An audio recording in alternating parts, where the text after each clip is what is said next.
급박한 시대 진정한 진보 정신이 무엇인가를 탐구하는 이원복 진보TV입니다. 이원복 TV는 진보 정신의 이론적 배경을 탐색하기 위하여 학문의 왕도를 개설하고 있으며 진보 정신의 한국적 적용을 살펴보고자 정치평론을 운영하는 중입니다. 시청자 여러분들의 많은 구독과 좋아요 꼭 부탁드리겠습니다.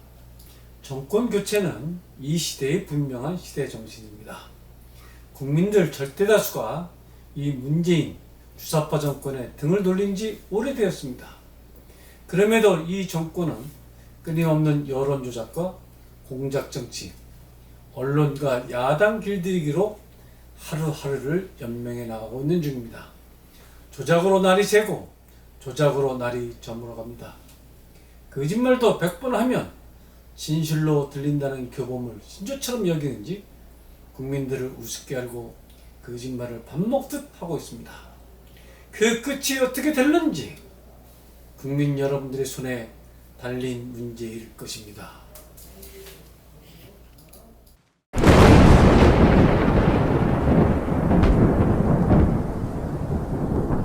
우리가 이렇게까지 판단하게 된 것은 어제 오늘의 일이 아니라는 고백부터 합니다.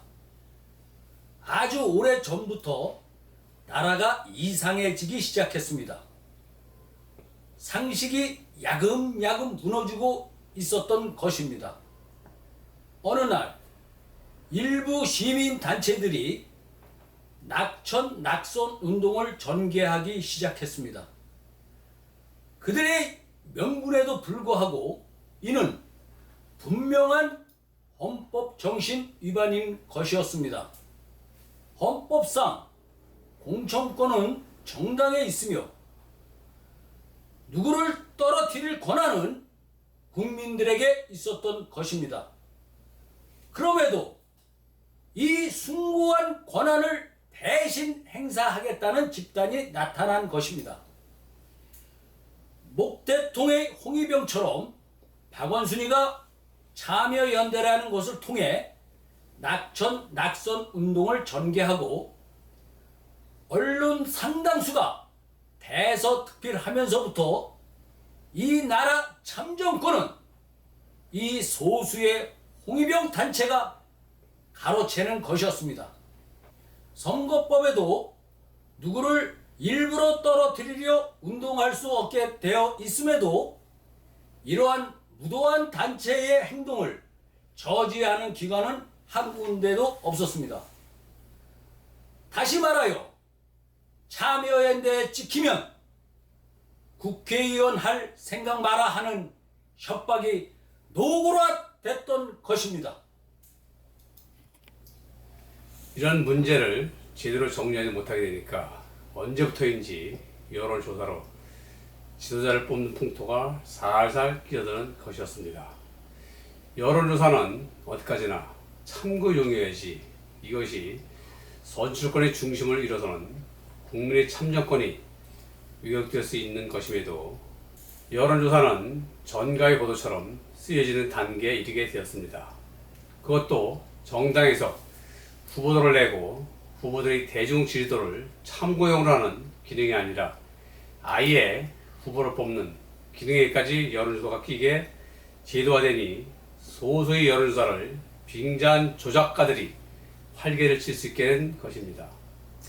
트루킹 사건은 이러한 전반적인 추세의 일부분이 노출된 것이고 언제부터인지 정치하는 사람이라면 여론 조작 전문가를 중심 참모에 세우는 일들이 보편화되는 것이었습니다.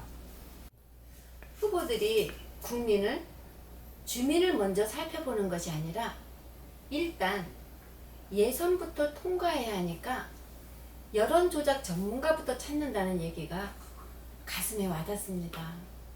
국민들, 주민들은 뒷전이고 공천권에 목을 매는 풍토도 마찬가지입니다. 공천이 안 되면 선거가 안 되니까 국회의원들도 공천권자에 딸랑이가 안 될 수 없는 것이었겠군요.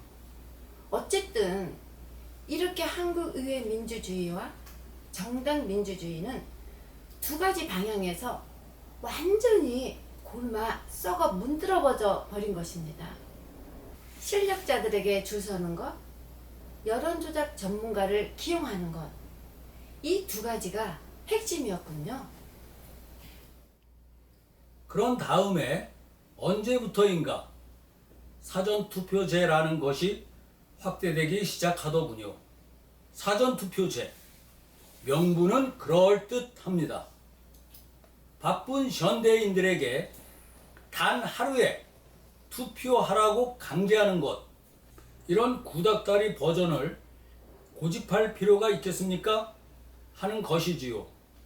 사람들이 다 좋다 하지요. 문제는 그 다음에 있는 것입니다. 사람들은 모두 투개표 관리도 당연히 철저하게 할 것이다, 이렇게 생각하고 박수로 동의해 주는 것인데, 이런 법 통과시키면서 투개표 관리는 조작 기술자들이 마음껏 놀게 그렇게 숨겨놨다는 얘기입니다. 한마디로 양두구육, 겉은 양고기라 소리치고 속으론 개고기를 팔고 있다, 그런 얘기입니다. 한마디로 가공할 사기인 것입니다. 사전투표한 투표지들이 정당 참관인들 하에 철저하게 보관되고 운송되었다면 얘기는 다릅니다. 그런데 참관은 사전투표 당일뿐이고 그 다음에는 이 표들이 어디서 보관하는지, 어떻게 운송되고 있는지가 완전 오리무중에 빠지게 되어 있다는 것입니다. 다시 말하여 24시간 국민 감시하에 있어야 할 투표 용지들이 잠시 외출 나갔다 오는 것과 같은 블랭크가 발생하더란 이야기입니다. 그 사이에 투표 용지들이 바꿔치기 되지 않으란 보장이 없습니다. 이런 허점이 있는 선거 제도로 선거를 치러 왔다, 그런 얘기입니다. 이래서 과일 바구니에 투표 용지를 실은 수송차가 우체국에 도착한 뒤 뒤따라온 참관인 감시단들을 강제로 떼어내리라 실랑이가 벌어지는 일이 발생한 것이군요. 기가 막힌 이야기네요. 각 선관위 창고엔 CCTV가 제대로 작동되는 게 하나도 없었다 하더라고요. CCTV를 신문지로 가려웠다 하더군요. 그 다음에 선거법상에서는 QR코드를 못 쓰게 했다던데, 어떻게 QR코드를 입힌 사전투표용지들이 대량 발견되는 것이었을까요? 선거법을 협상했을 때는 국회의원들이 하니까 왜 QR코드가 필요한지 당연히 물었을 것 아니겠습니까? 과거에 투표했을 때 그런 게 있었던가요? 그런데 왜 이상한 전자표식이 있느냐? 당연히 쟁점이 되었겠지요. 그래서 막대 모양의 바코트로 이건 사전투표용지 총체적 관리를 위해 어쩔 수 없이 들어가는 것이다 했겠지요. 과거 군경 부지라 선거 때도 없던 전자표식이 이렇게 살짝 들어가는 것이었지요. 그래놓고 바코드가 아니라 QR코드로 둔갑시킨 뒤 법 위반한 거 없다고 우기는 것입니다. 한 발 살짝 들이민 다음 안방 차지해버리는 기법이 나온 것입니다. 어쨌든 이렇게 교묘하게 저지른 부정들이 이제 한꺼번에 모두 발각되어 오늘에 이르고 있는 것 같습니다. 부정의 기술들은 이외에도 첫 번째, 선거소송 과다 경비 요구 문제. 두 번째, 대법원에 6개월 내 마무리하라고 한 선거소송을 마구 지연시킨 문제. 세 번째, 투개표한 봉인지들이 마구 뜯겨져 있는 문제. 네 번째, 투표지 원본 파일을 통째로 불태운 문제. 다섯 번째, 법원에 보관 중인 투개표 용지들을 통째로 다시 갈아 끼운 문제. 여섯 번째, 프린트 되어야 할 투표 용지들이 대량 인쇄된 형태로 재검 표장에 등장한 문제 등 이루 헤아릴 수 없는 부정들이 나타나고 있는 것입니다. 이런 상태임에도 제1야당인 국민의힘과 언론은 모두 꿀먹은 벙어리로 아무 소리도 안 하고 있는 중입니다. 시청자 여러분, 야금야금 점령당한 대한민국은 현재 이렇게 함락 직전의 상태로 숨만 겨우 깔딱깔딱 쉬고 있는 상태입니다. 몇몇 소수의 애국 세력들만이 현재 목숨을 걸고 대한민국을 지키기 위해 눈물겨운 투쟁을 하고 있는 중입니다. 야당은 입으로만 정권 교체를 외치고 하는 짓들은 문재인 정권 연장에 부역해주는 일만 계속하고 있는 상태입니다. 언론 재갈법이 등장해도 눈만 멀뚱멀뚱하고 있는 게 국민의힘과 관제 언론들입니다. 야당 대표라는 사람은 나는 여당과 싸우러 있는 사람이 아니라는 말을 공공연히 하고 있습니다.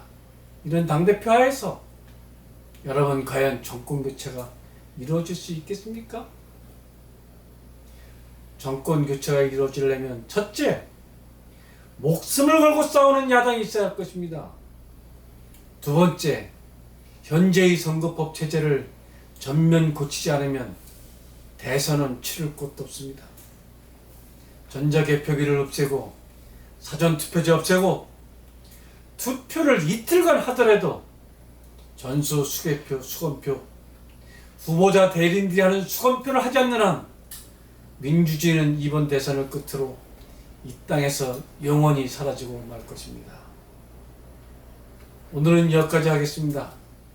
문재인 정권은 여론 조작으로 먼저 바람을 잡고 그 수치에 선거 결과를 꿰어 맞추는 식으로 선거를 이끌어온 사람들입니다. 이렇게 해서 20년, 30년 만고강산으로 집권을 유지하고 마침내 북한과 손잡고 미국 쫓아내고 자주민주 통일연방국가를 선포하는 것이 이 사람들의 목표라는 것을 명심했으면 합니다. 여러분 좋으셨다면 구독과 좋아요, 응원 댓글 3종 세트 꼭 부탁드리겠습니다. 여러분의 응원이 저희 방송이 명품 방송이 되는데 큰 도움이 될 것입니다. 그럼 다음 시간에 다시 뵙겠습니다. 감사합니다. 안녕히 계십시오.